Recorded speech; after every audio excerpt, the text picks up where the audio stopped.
کوئی وفادار اس لیے ہوتا ہے کیوں نہ کہ وہ جان بوجھ کے بے وفائی کے سب موقع ضائع کر دیتا ہے۔ ہمیشہ سچے لوگوں سے دوستی کرو کیوں نہ کہ وہ اچھے وقت میں سرمایہ اور برے وقت میں محافظ ہوتے ہیں۔ ٹوٹی ہوئی چیزیں بہت ہی پریشان کرتی ہیں، جیسے کہ دل، نیند، بھروسہ اور سب سے زیادہ کسی سے رکھی ہوئی امید۔ مجھے لگتا ہے کہ زندگی کا سب سے مشکل مرحلہ وہ ہے جب آپ چیخ چیخ کر رونا چاہیں لیکن آنسو گلے میں اٹک کر رہ جائیں۔ اندھیرے میں بہائے گئے آنسوؤں کی قسم، میں نے تم سے سچ میں شدید محبت کی ہے، اتنی شدید تر کہ اس میں نے خود کی ذات کو ہی کھو دیا۔ عجیب دکھ ہے جسے اپنا میں سمجھتی ہوں، تعلق اس کا کسی اور سے نکلا۔ جس شخص کو اپنے گھر سے محبت نہ ملی ہو، اس کے لیے محبت تقسیم کرنا بہت مشکل ہو جاتا ہے۔ مرد کی نظر میں غیر عورت صرف اس وقت تک عزت دار ہے جب تک کہ وہ اپنی محبت کا اظہار نہ کر دے۔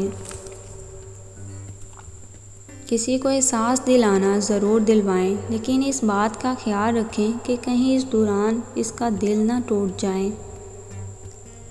انسان کی زندگی کا سب سے مشکل وقت وہ ہوتا ہے جب اسے اپنا تھوکا ہوا خود چاٹ کر صاف کرنا پڑتا ہے۔ میں نے بہت سی عورتوں کو محبت میں چھوڑ جانے کے ڈر سے انہیں محبوب کے ساتھ سوتے ہوئے دیکھا ہے۔ مزدور سے آپ پیسوں کے عوض مزدوری کروا سکتے ہیں، لیکن بے عزتی کرنے کا حق آپ کو کسی نے بھی نہیں دیا۔ انسان بعض اوقات اپنے آپ سے بھی اتنا مختلف ہو جاتا ہے جتنا وہ دوسروں سے ہوتا ہے۔ رشتے موتیوں کی طرح ہوتے ہیں، کوئی گر بھی جائے تو جھک کے اٹھا لینا چاہیے۔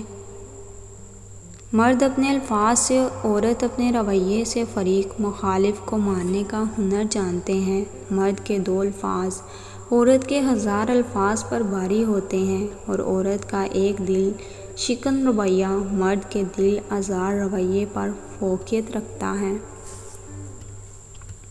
ایک چرواہے سے کسی نے پوچھا کہ بغیر رسی ڈالے بکریاں تمہارے نقش و قدم پر کیسے چل رہی ہیں؟ چرواہے نے جواب دیا، محبت کی رسی ڈالی ہے انہیں۔ آئینے غلط بیانی نہیں کرتے، بہت اچھی بات ہے، لیکن اس سے بھی زیادہ بہترین یہ حقیقت ہے کہ وہ ہم پر ہنستے بھی نہیں۔ مرد کو اپنے عشق میں مبتلا کرنا ہے تو اسے کال میسج نہ کریں بلکہ پھول بھیجیں۔ مرد ایسی عورت کی یادوں میں خود کو بھول جاتا ہے جو عورت اسے دھوکہ دے جائے۔